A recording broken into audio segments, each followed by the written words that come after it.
Chapter 73 राजवंश family की खुशी पछतावा चारों भाई की आंखों में आंसू। सब खुश थे। सबसे ज़्यादा खुश अगर कोई था तो वे दादी माँ और कल्पना जी। उनकी खुशी का तो जैसे कोई ठिकाना ही नहीं था। नव्या और दक्ष भी खुश थे। नव्या खुशी से बोली, मुझे लगता है हमें शॉपिंग पर चलना चाहिए। आफ्टर ऑल कल भाई और ईशानी भाभी की शादी है। हमें उनके लिए तो गिफ्ट खरीदना होगा ना, शादी के बाद देने के लिए। अरे पागल, कल भाई और भाभी कोर्ट मैरिज कर रहे हैं। लगता नहीं है कि वे हमें किसी को वहाँ आने देंगे। सुना नहीं क्या तुमने? उन्होंने कहा कि वे अभी सिर्फ लीगली शादी करेंगे, बाद में रीति रिवाज से शादी करेंगे। दक्ष ने नव्या को समझाते हुए कहा, कल हम शायद उनसे ना मिल पाए, पर हमें गिफ्ट तो तैयार करना ही चाहिए ना। नव्या बोली। फिर कुछ सोचकर उसकी आंखें में चमक उठी और वे अपनी मॉम और दादी की तरफ देखकर बोली, मॉम दादी माँ क्यों ना आप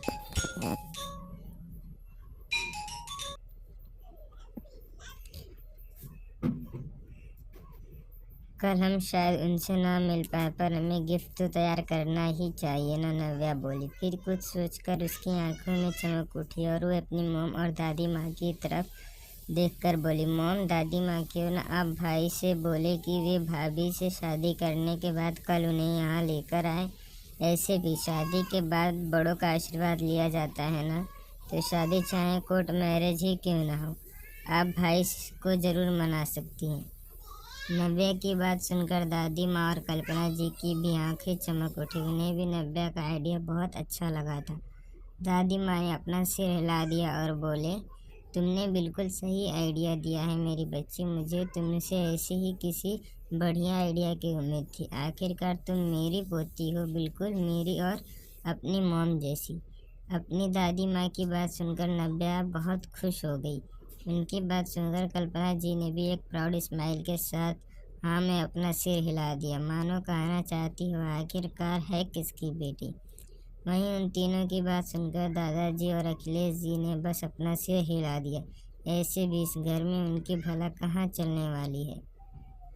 वहीं उन तीनों की बात सुनकर दक्ष ने अपना मुंह बना लिया। उसे तो कभी कभी लगता था उसकी दादी माँ, मॉम और बहन तीनों एक दूसरे की परछाई हैं। मेहरा मेंशन में सब डाइनिंग टेबल पर बैठे हुए थे। दिन में जो भी हुआ था दादी माँ ने दादाजी को सब कुछ बता दिया था, पर दादाजी इस वक्त चुप थे। वे जानते थे इन सब को बोलने का कोई फायदा नहीं होने वाला, वरना आज वे बस ऐसे अपनी ही बेटी को पराया ना कर बैठते। उन्हें तो पहले से ही अपने बेटे, बहू एवं पोते पर गुस्सा आ रहा था। उन्हें समझ नहीं आ रहा था ये प्रिया के प्यार में इतने अंधे क्यों हैं, जो इन्हें अपने खुद की बच्ची का दर्द नहीं दिखता।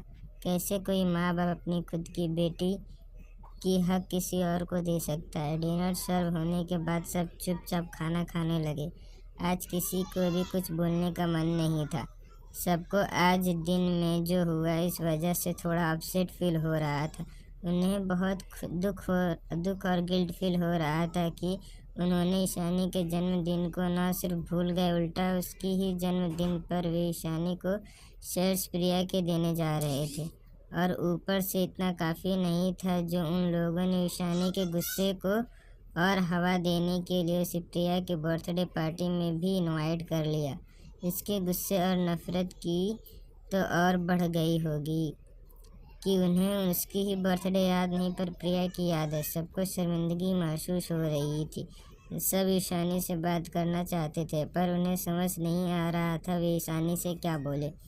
तभी दर्शित हिम्मत करके बोला, ईशानी क्या मैं तुम्हारे जन्मदिन की महापूजा में शामिल हो सकता हूँ?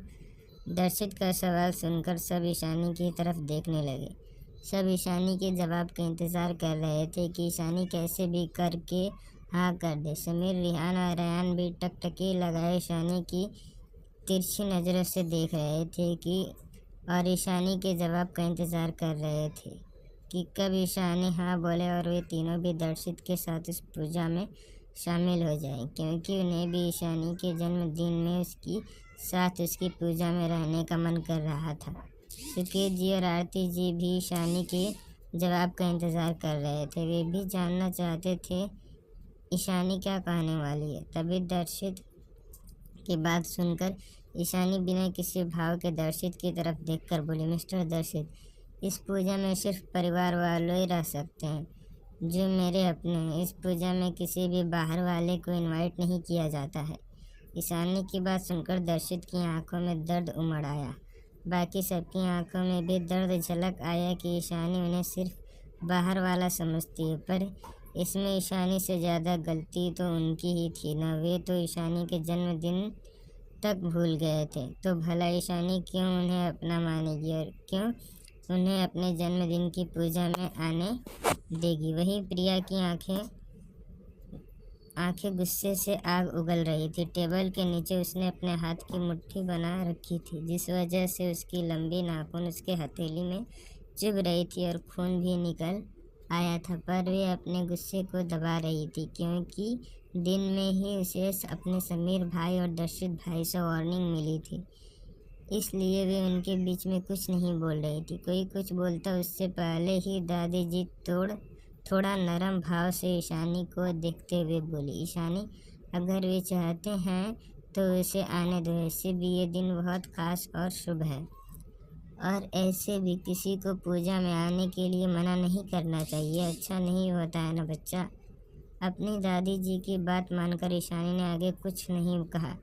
वह चाह कर भी अपनी दादी जी की बात को टाल नहीं पाती थी, क्योंकि उसके दादा और दादी ही तो थे जो उसे हमेशा प्यार करते आए थे।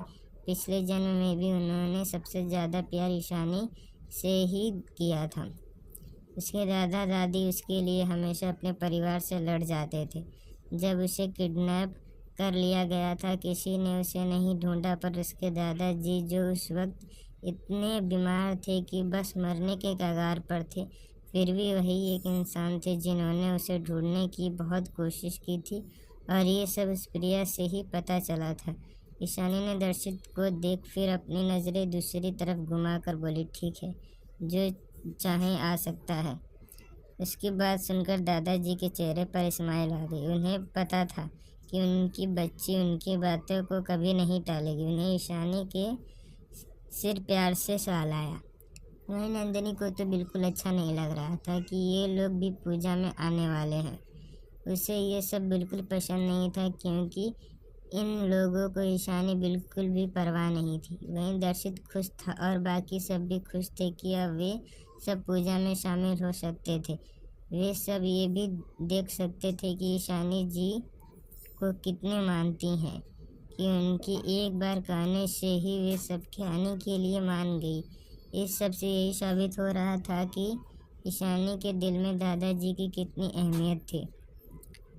पर उन्हें ये भी पता था कि यह स्वाभाविक है, क्योंकि दादाजी और दादी माँ हमेशा ईशानी से प्यार करते थे और हमेशा ईशानी के ही पक्ष लेते थे। इसीलिए ईशानी भी सिर्फ अपने दादाजी और दादी माँ को ही अपना मानती थी और उनकी बात ही सुनती थी। वहीं प्रिया को ये बिल्कुल भी पसंद नहीं आया कि उसकी फैमिली ईशानी के जन्मदिन की पूजा में शामिल होने के लिए इतना डेस्परेट हो रही है।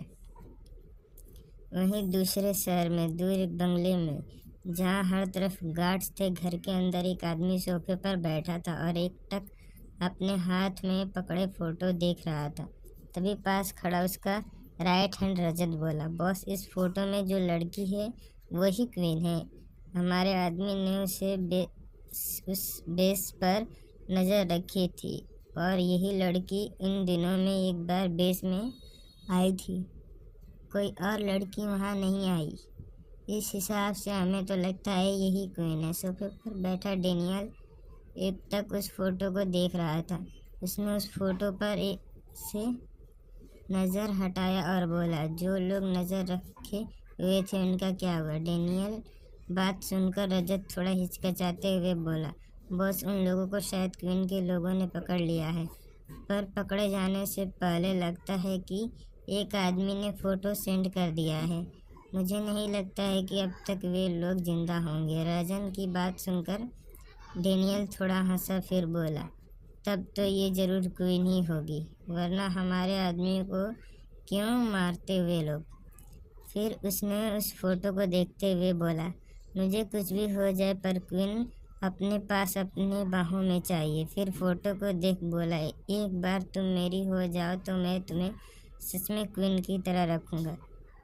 राजन तो अपने बॉस की बात सुनकर हैरान हो गया। क्या उसके बॉस क्वीन को मारना नहीं चाहते? तो फिर अब क्या हो गया है? एक फ़ोटो देखकर वे ऐसे बदल गए हैं कि अब उन्हें क्वीन को रानी बनाकर रखना है, जबकि क्वीन की वजह से उन्हें करोड़ों का नुकसान हुआ है। ऊपर से रॉकी को भी क्वीन ने मार दिया।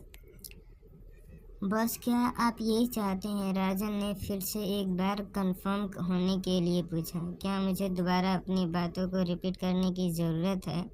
और हाँ, वे सिर्फ मेरी ऐसे कोई हाथ नहीं लगाएगा।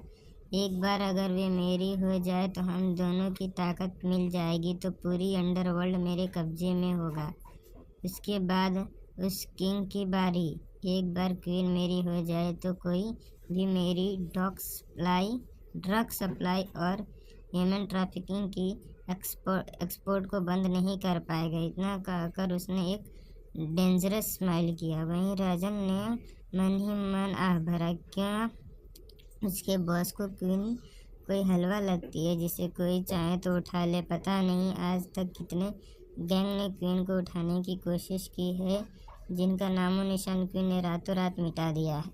वहीं डेनियल तो अभी भी क्वीन की फ़ोटो पर हाथ फेर रहा था। भले ही फ़ोटो में क्वीन के फेस पर मास्क था, पर उसके आधा चेहरा विजिबल रहा था, जिसे देखकर ही डेनियल उसकी खूबसूरती में खो गया था पर और पागलों की तरह उसे पाना चाहता था।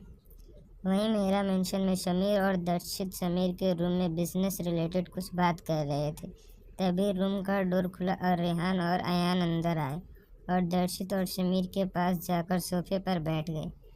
क्या हुआ? तुम दोनों इतनी रात को यहाँ मेरे रूम में क्यों आए हो? समीर ने उन दोनों की तरफ देखकर पूछा। दोनों ने एक दूसरे की तरफ देखा। फिर अयान बोला, भाई हम भी आप दोनों के साथ ईशानी के जन्मदिन की पूजा में जाना चाहते हैं, पर हमें समझ नहीं आ रहा है कि हम ईशानी से परमिशन मांगे या ऐसे ही चले जाएं। इसकी बात सुनकर दर्शित बोला, अगर तुम आना चाहते हो तो आ सकते हो, इसमें पूछने वाली क्या बात है? ईशानी ने तो कहा था जिसे आना है वो आ सकता है, और इसमें तुम दोनों भी शामिल हो सकते हो। समीर ने भी उसकी बातों पर सहमति जताया। तभी रिहान बोला, भाई ईशानी 4 सालों में कितनी बदल गई है ना। जब वे पहले घर में आई थी तब सबसे कितने प्यार से बात करती थी, हम सबके लिए कितना प्यार से खाना बनाती थी, कैसे हम चारों के पीछे पीछे भाई भाई कहकर भागती थी, जबकि हम उसे हमेशा खुद से दूर कर देते थे। उसकी बात सुनकर सबकी आंखों में आंसू आ गए। समीर ने अपनी आंखों में से आंसू पोंछते हुए कहा, उसके बदले जाने में सिर्फ हम सबकी ही गलती है।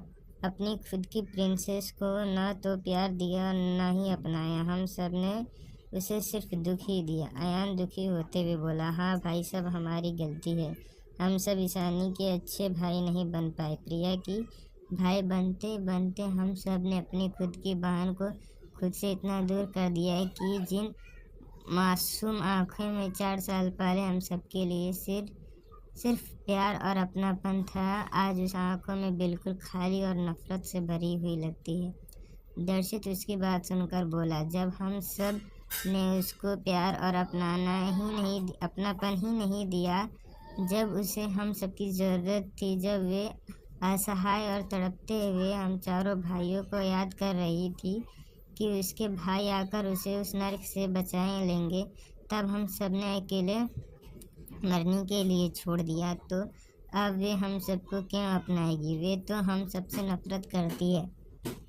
अगर उस दिन हम प्रिया और उसके दोस्तों को छोड़कर अपनी बहन पर भरोसा करते तो शायद आज वे हम सबसे इतनी गुस्सा और नफरत नहीं करती। पर प्रिया और उसके दोस्त से ज़्यादा गलत हम सब हैं कि हम सब ने उस पर भरोसा किया और सच जानने की कोशिश नहीं की, तो भला हम प्रिया को क्या सज़ा दें? उस एक गलती ने ईशानी को हमसे इतना दूर और नफरत करने पर मजबूर कर दिया कि आज हम चाहकर भी उसके दिल में अपने लिए प्यार और अपनापन जगह नहीं पा रहे हैं।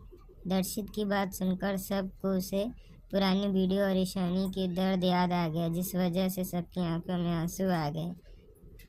आज के लिए इतना ही दोस्तों, मिलते हैं नेक्स्ट चैप्टर में।